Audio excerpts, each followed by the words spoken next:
माता पिता के गलत कामों का फल भुगतना पड़ता है संतान को। सुनीता मृत्यु देवता यमराज की पुत्री थी। माता पिता के लाड़ प्यार में वह उद्दंड हो गई थी। वह देखती थी कि उसके पिता पापियों को दंड देते रहते थे।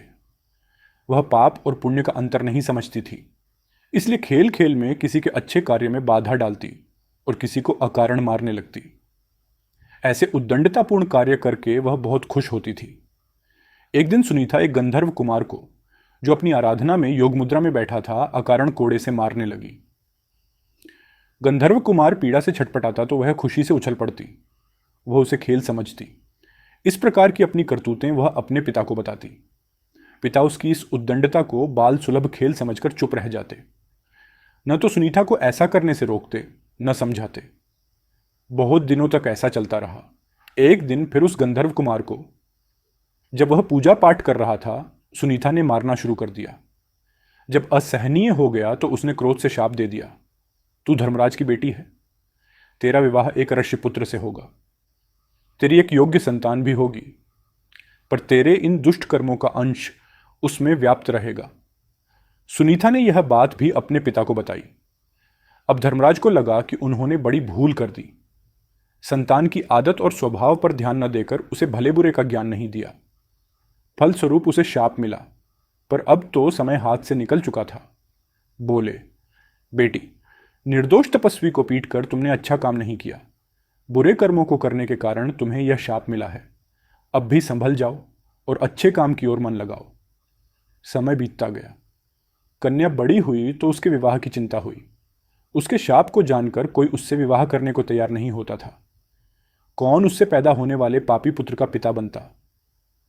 जब कोई उपाय न रहा तो रंभा अप्सरा ने उसे मोहिनी विद्या सिखा दी। अप्सराएं तो इस कार्य में सिद्ध होती थीं। अब उसे किसी को भी मोहित करने की विद्या सिद्ध हो गई। एक दिन रंभा उसे अपने साथ लेकर वर की खोज में निकली। एक नदी के तट पर उसने अत्रि कुमार अंग को देखा। सुनीता अंग को देखते ही उस पर मोहित हो गई। रंभा की माया तथा अपनी मोहिनी विद्या के बल पर उसने अंग को भी मोहित कर लिया। दोनों को एक दूसरे पर आसक्त जानकर रंभा ने दोनों का गंधर्व विवाह करवा दिया। दोनों सुखपूर्वक रहने लगे। कुछ दिनों बाद उनके पुत्र हुआ, जिनका नाम वेण रखा गया। वेण अत्रि वंश के अनुरूप ही अपने पिता अंग के समान धार्मिक, सदाचारी तथा रजोचित्त गुणों से संपन्न था। आचार विचार और व्यवहार में सब उसकी बड़ी प्रशंसा करते। अच्छे कुल में उत्पन्न होने के सभी लक्षण उसमें दिखते थे, पर मां के एक दुर्गुण के कारण, जिसके कारण वह शापित हुई थी, धीरे धीरे वेण में भी वे दुर्गुण प्रकट होने लगे। कुछ नास्तिकों तथा दुष्टों की संगति में वह नास्तिक भी हो गया। ईश्वर, वेद, पुराण, शास्त्र आदि उसे झूठ लगने लगे। यज्ञ संध्या आदि को वह पाखंड समझने लगा। वह वयस्क हो चुका था।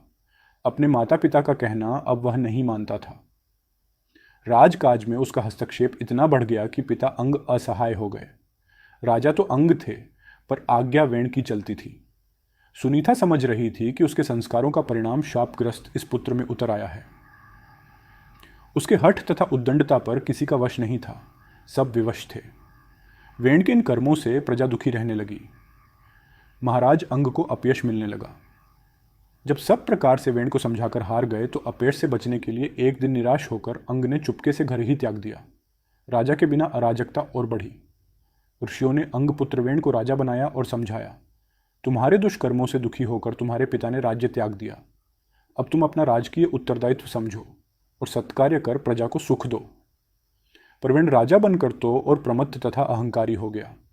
बोला, आप लोग मुझे ज्ञान मत दीजिए, मैं स्वयं बड़ा ज्ञानी हूं। ईश्वर, धर्म, शास्त्र आदि सब मेरे आदेश से स्थापित होंगे।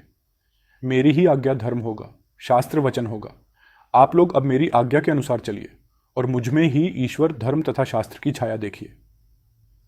ऐसे विचारों वाले वेण के कार्यों से देश में अराजकता बढ़ी। सारे धार्मिक तथा सत्कार्य बंद हो गए। प्रजा की सुरक्षा नहीं रह गई। दुष्ट लोगों का बोलबाला हो गया। धार्मिक कार्य बंद हो गए। हर चीज का अंत होता है। पाप का घड़ा जब भर गया तो आर्षियों, मुनियों तथा प्रजाजनों ने विद्रोह कर दिया। वेण को पकड़ लिया और उसे प्रताड़ित कर राजा के पद से हटा दिया।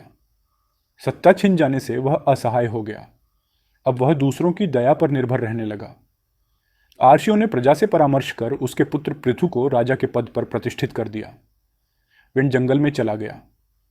निश्चय ही अच्छे कुल परिवार का व्यक्ति भी कुसंगति के कारण अपनी मर्यादा भूलकर कुमार्गी हो जाता है, अपने कुल धर्म को भूलकर सबके दुख का कारण बनता है और अंत में अपने इसी आचरण के कारण वह स्वयं ही नष्ट हो जाता है। इसलिए कुसंगति तथा कुसंस्कारों से बचना चाहिए।